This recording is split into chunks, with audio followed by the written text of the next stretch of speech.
everybody, this is Anthony John Agnello, Senior Social Editor at Games Radar. You'd think with modern technology and the evolution of the medium that the hoary tropes of old would melt away. We're 2 decades into the 21st century. We don't need the ice stage, the fire stage, the desert stage, and the ruined city stage to define our games anymore. Our imaginations are the limit, yet turn on relatively new games, even like Final Fantasy 15, and there are still themed levels. Fireplace, swamp place, desert place. We will never be rid of these 8 other mandatory adventure levels. The factory level. It's inevitable. At some point, you will transition from natural environs like a forest to some nasty maze of mechanical presses crushing you and conveyor belts trying to make you run the wrong way. It does not matter if this factory makes narrative sense either. Do you remember the scene in Star Wars where Luke has to invade a sandcrawler full of weird factory elements and a lava monster? Of course not. It's here only because it's a video game.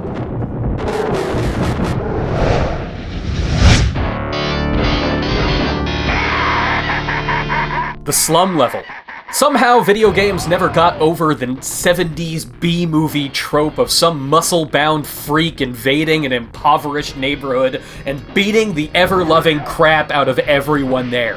The grossly offensive vigilantism of Charles Bronson flicks made for some of the best gaming, though. Take Final Fight, which opens with Metro City's mayor invading a slum and beating up the Mad Gear gang. In fairness, they started it by kidnapping his daughter. Daughter kidnappings go hand in hand with the slum levels.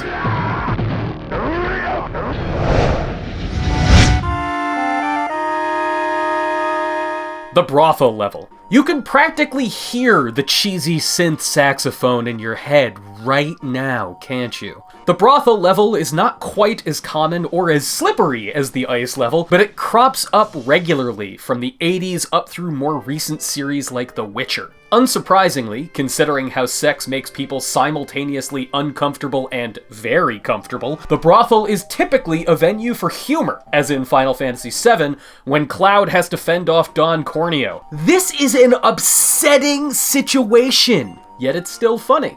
Brothel levels are weird.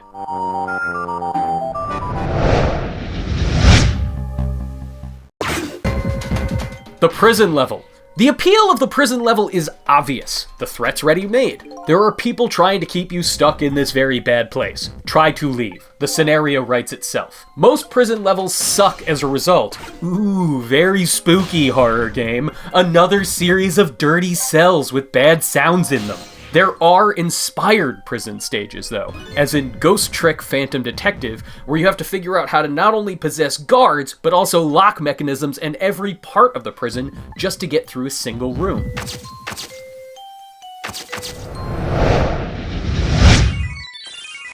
The dream level. It was all a dream. I used to read Word Up magazine and oh wait, it was a dream again because every damn game in history has a dream sequence of some kind. As in pretty much every other medium, the dream is an easy storytelling cheat. If you shift into a dream, there are no rules. Games are so weird, though, that the dream sequence usually isn't any weirder than the stages that precede it. In the Simpsons arcade game, is Homer fighting on clouds that much stranger than him beating the crap out of a pro wrestler in broad daylight while an executive assistant kidnaps his daughter in a balloon?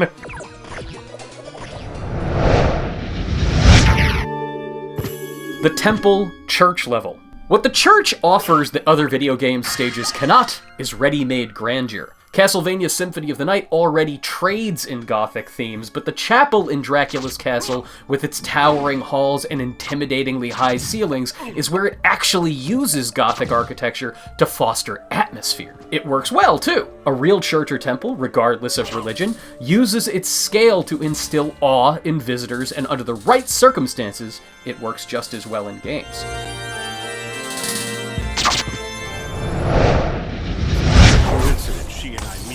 The secret base level.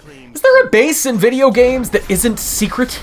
There's invariably some bunker full of super weapons, super soldiers, and super soldier weapons you have to infiltrate, blow up, and/or escape from. And not just in stealth games either. Final Fantasy 15, a role-playing game about punching gods in the face after riding a bird, has you sneaking into a military installation. It's just good for fights.